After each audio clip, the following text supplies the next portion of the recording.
في المدرجات. طبعا السد امام نادي الاتحاد في 28 من شهر مارس. نعم، في 28 من هذا الشهر السد امام نادي الاتحاد. كرة منقولة،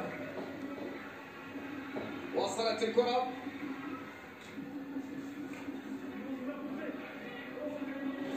ملعب الكرة في وسط الملعب من جديد. السد طبعا الاتحاد في نهائي بطولة كأس قطر. في مباراة أخرى ستجمع الفريقين اليوم هنا في مباراة نصف نهائية.